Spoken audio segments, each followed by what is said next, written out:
The gentlelady from California is recognized. Or Texas, excuse me, I'm sorry.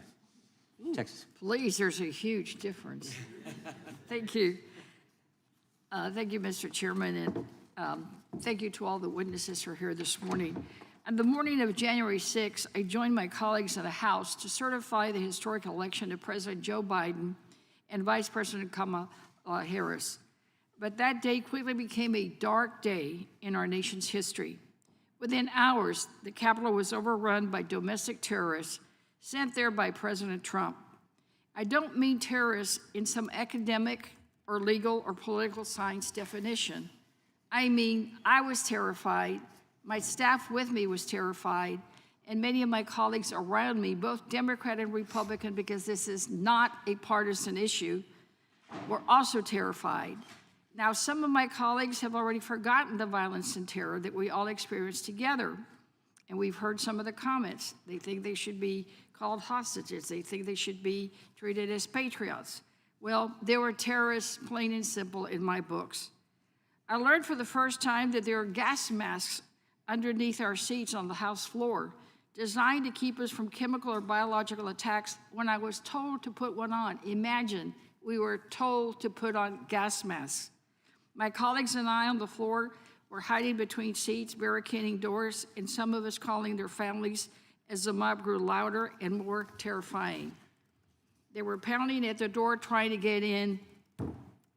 Where's Nancy? Hang Mike Pence. Where's Nancy? Where's Nancy? They set up gallows to prevent them from coming in. The intentions of these terrorists were clear: overturn the election and kill the Democratic elected leaders they believed stood in their way. Anyone who claims this was not a terrorist attack, a violent insurrection, is simply not facing reality, and as one witness has said, they're just plain and simple lying. Even in California, they would call that lying. Despite every truth, here we are today. More myths and more misleading information given to the American people. Well, Officer Fanone, thank you for being there and also for having the courage to come to testify today and to reminding us all about the truth of that day. Some colleagues wrapped themselves in Blue Lives Matter flags for social media and throw it in the trash for the officers who watched over our democracy. I will never forget what I saw and felt that day, and without your sacrifice and some of those who died that day or were injured that day, defending the Constitution and all enemies, foreign and domestic. So, Officer Fanone, while law enforcement kept us safe inside the Capitol, outside the building you were facing staggering odds. Reports indicate that the west side of the crowd outnumbered officers 58-1. One officer there requested backup at least 17 times in 78 minutes. Did you and your colleagues ever get the sense that you were defending democracy that day? That's not anything that those thoughts never crossed my mind. Again, like I said, I responded to the Capitol, heeding distress calls coming from fellow officers, and when I was fighting, I was more concerned with my own survival and that of my colleagues than the totality of what that day would later come to represent. Right.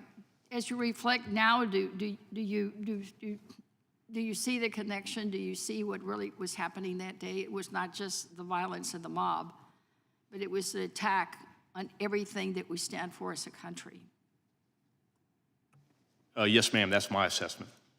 Thank you. Many members have publicly spoken about and recorded memories of their experiences, and we know that many members of Congress have struggled with trauma from that day.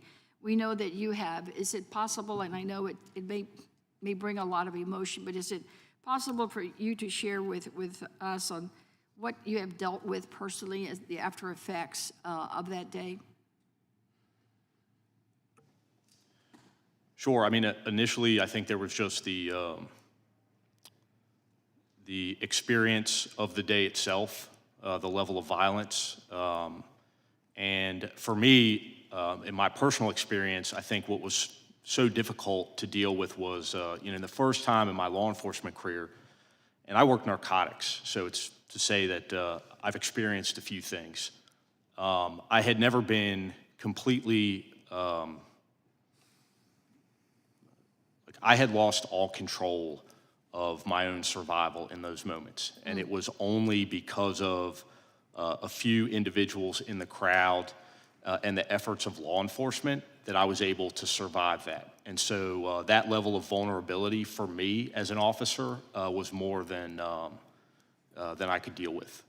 You know, in the aftermath, there was criticism from, you know, internal criticism on behalf of other officers in the department that made the experience much more difficult. And then eventually the, you know, mischaracterizations, the lies about what happened that day, lies about me specifically, and who I was or what role I played at the Capitol on January 6th, you know, inspiring threats against myself and members of my family. I mean, in a way, I think it's impossible to, for me at least, to fully resolve that trauma because, you know, even in attending this hearing today, I received threats.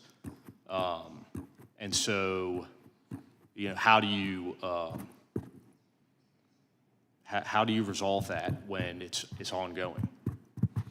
Well, I'm sorry that it happened, and thank you for your courage, and thank you for coming and sharing with us today.